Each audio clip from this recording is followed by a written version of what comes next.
A clear horizon. Nothing to worry about on your plate. Only things that are creative. I know we're only human. We do go in for these various emotions, call them negative emotions. But when all these are removed and you can look forward and the road is clear ahead and now you're going to create something, I think that's as happy as I would ever want to be. A clear horizon. Hitchcock didn't talk about achievements. He didn't mention money, fame, or recognition, things he already had in abundance. He spoke about something much more subtle and profound. He described happiness as the absence of internal noise, as if happiness were less about gaining something and more about clearing the road. If happiness is a clear horizon, as Hitchcock suggested, then why does our culture teach us to seek the exact opposite? Why have we been led to believe that we need to accumulate, perform, conquer, turn our path into an obstacle course and call it progress? Perhaps the true definition of happiness has been deeply distorted by the way we live.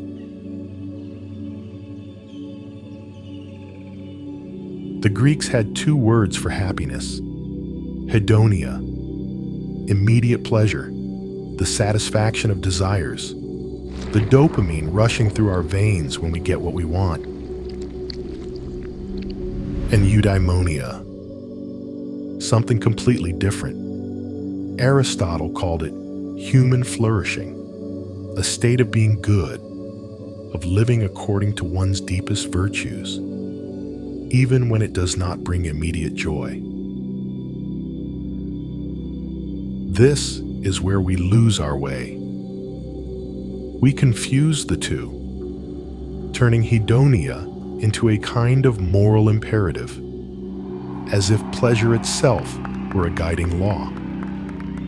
And so, life narrows into a loop of desire, while deeper fulfillment quietly slips away. But Eudaimonia suggests something profound. The moments of greatest fulfillment in human life often involve discomfort, sacrifice, and difficult choices. Raising a child, caring for elderly parents, mastering a complex skill, maintaining a relationship through its storms. Contemporary research, such as that done in positive psychology, confirms this intuition. People who pursue only quick pleasure report lower levels of life satisfaction than those who engage in meaningful actions beyond themselves. But what is happiness anyway? When neuroscientists observe the brains of people who say they are happy, the discovery is surprising. There is no happiness center. Instead, what scientists have found is something more interesting: a complex orchestra of brain areas working in harmony. Some parts of our brain make sense of the world, others guide our feelings, and others connect body and mind. Happiness flows through all of it, not as a fixed state, but as an orchestra in constant motion, a dynamic, integrated experience. And this symphony plays differently for each person. For some, happiness vibrates in the form of euphoria, those dopamine spikes triggered by extraordinary moments. For others, it feels like quiet contentment, the serenity of serotonin when life falls into rhythm. For many, It is the quiet warmth of oxytocin during true human connections. But after all, is happiness subjective? The answer is yes and no. On the one hand, happiness is deeply personal. Each of us carries a unique combination of biology, memories, neural connections, and life experiences. What makes your heart sing may go unnoticed by someone else's eyes. On the other hand, there are objective factors that contribute to a happier life. Studies involving hundreds of thousands of people around the world point to consistent patterns. Quality, intimate relationships, a sense of purpose, basic health, financial stability, and connection to something greater than the self are recurring pillars of well-being. It is as if there were a common structure for flourishing. But the way of inhabiting that structure varies from person to person. And that is precisely why so many formulas for happiness fail. They assume a single path, when in fact, each person must discover their own way of embodying these essential elements throughout the different stages of life.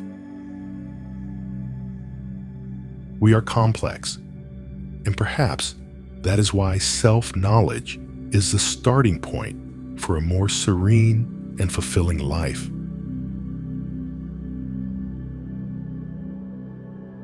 But there is an important paradox on this path. To experience genuine happiness, we cannot try to extinguish the feelings we deem negative. Happiness is not the absence of sadness, anger, or frustration. It is the ability to feel all of these things without losing oneself.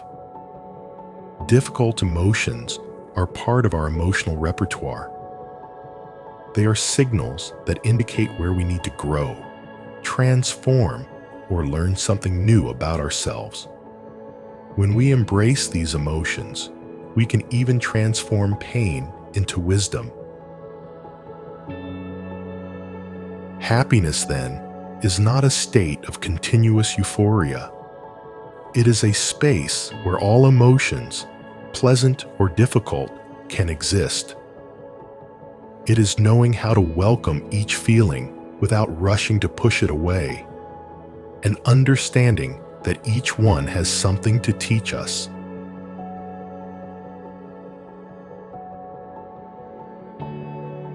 Let's go back to Hitchcock and his clear horizon. What exactly did he mean? Perhaps it was that mental clarity that comes when we stop fighting against what we cannot change. When we accept our sensitivity. He mentioned how harsh words haunted him for days, without trying to eliminate it or pretend it doesn't exist. He wasn't talking about a life without problems, which would be impossible for any human being. He was talking about something more subtle, the ability to distinguish between necessary suffering and self-inflicted suffering, between the pain that comes from life and the drama we create in our minds. Perhaps the real question is not what makes you happy, but rather, what are you willing to accept as part of a fulfilling life? The most fulfilled people are not those who have eliminated suffering from their lives, but those who have developed a mature relationship with the full range of human experience. In the end, happiness is not a fixed state or a finish line. It is a path made up of daily choices that we can walk with greater lightness. Rather than seeking the absence of suffering, happiness is the ability to be present in each moment. Understanding that in the balance of emotions, we find our humanity.